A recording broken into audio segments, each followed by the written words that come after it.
All right. Thank you, Natasha. That sounds very loud. Is it too loud? I don't know. Anyway, my name is Johan Weigelt, and thanks a lot for the invitation. And I will talk about KI Innovations, KI Science Park, KI Holding, who we are, what we do. And I know that there might be some confusion. You see on my slide here, it's confusing itself.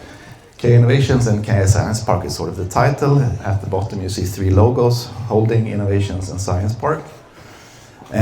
So I'm going to start by trying to explain who we are and what we do. And what we do, you could summarize in venture creation at Karolinska Institutet. So something happened here. My slides have been corrupted. Anyway, at the top of this slide should be Karolinska Institutet's logo. There were some technical issues before me joining on stage here. And the university, as you know, it's a medical university, it's a government agency. Whereas the Holding AB, or the holding company, we're a limited company. We're founded in 1995. We're owned by the government through Karolinska Institutet. We're an innovation partner and we work with venture creation. And this setup is quite unique in Sweden. There are 20 university holding companies in Sweden. And the holding companies are undercapitalized investment companies. We've been given 18 million Swedish kronor from the government since 1995. But we do the daughter companies, that's where most of the action is. But the setup is actually, we have the University Innovation Office in-house, we have a business incubator, we have run a business community similar to this one, and I'm really happy that this has started in Flemingsberg as well, because we work for KI. So we work with researchers from all of KI and students from all of KI, and we run a community similar to this one on the North Campus. But I think community is really important. And we have an investment arm through the holding companies who can actually help startups with some tiny amounts of money to get started. So our mission, we're a strategic tool for Karolinska to drive utilization of research and knowledge through commercialization. We could be perceived as a support function, in some way we are, but we work for KI to make sure that research comes to utility in society by delivering support to the researchers, students and startups. We build a community to develop ideas and people, to create investable companies, and we work. So we are life science specialized venture builders. So a little bit about our community on the North Campus, which is, it's a great asset in actually trying to build startups based on research. But as you may know, the old KI campus, now we have something like 80 companies on campus. And we're located in the middle of the old campus in a building called Medicum. This is fantastic in terms of local community. And in Hagastaden you have about 180 life science companies. So there are great opportunities to network and interact there. And that's being built here as well, which is fantastic. So, the team, KI Innovations and KI Science Park and KI Holding, we're 15 employees in total. And eight of us are business advisors with experience from industry. And what do we do? So this slide is a little bit color-coded, so you see the purple arrows. Ideas and exploration and formation. That's something we do for students, researchers, and actually staff of KI. We provide support to evaluate ideas, to validate the business potential, and to potentially form a company.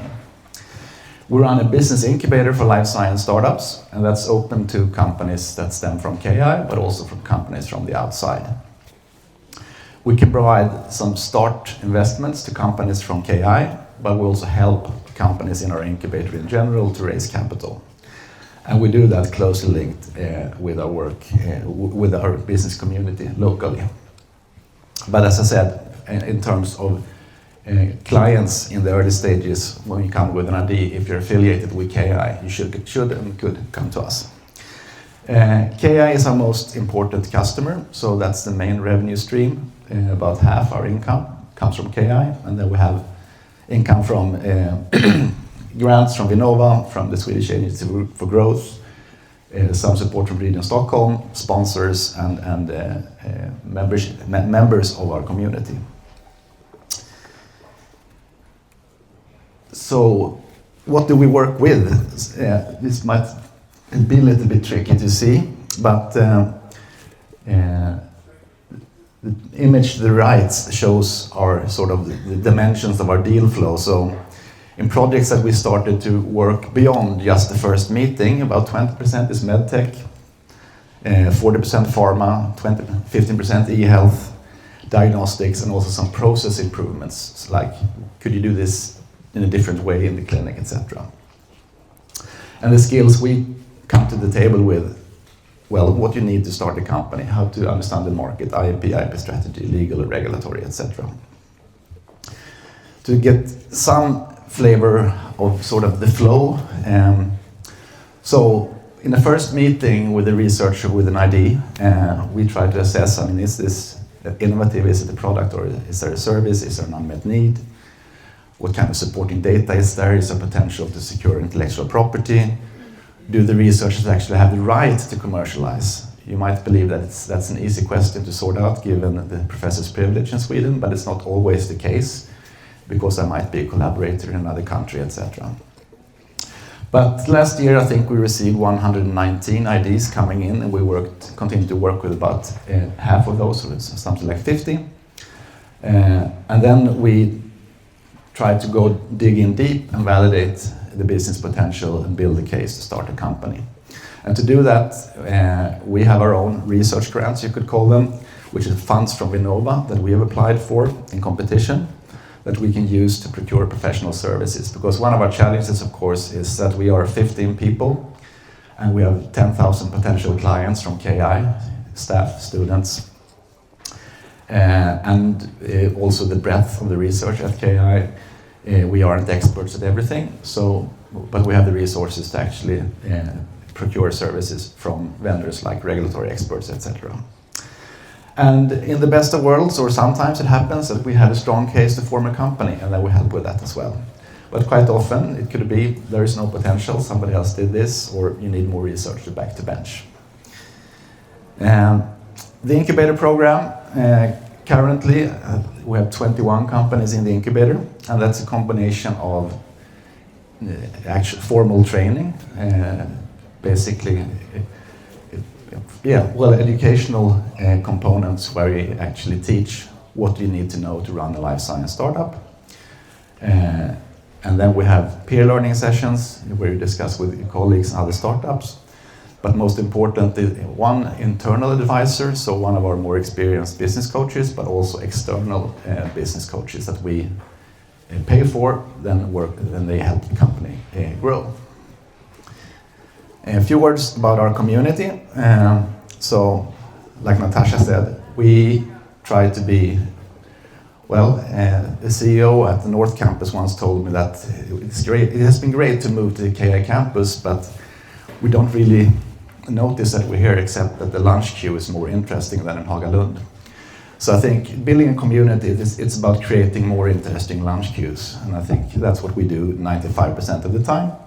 And then we also try to facilitate collaborations, we participate in regional development projects, etc. But 95% is events, and I'm not going to spend too much time about that. But on the order of 50 events a year, I think you're more impressive here with one a week, managed by the local team. So we do about 30 completed by ourselves, and about another 20 in collaboration. But we run business breakfasts, science at work, lunch meetings, barbecues, KI Science Park Day, etc. And we also do things together with KI. It could, for instance, like Master Thesis Fair or core facility mingles, etc. So I will close by just highlighting 3 examples to sort of, to exemplify and perhaps make you understand a little bit better what we do. I won't go into the science of these 3 projects, but sort of how did it look from our perspective. So the first example, it's a novel drug to treat heart failure. You might have heard of the company, Anacardio.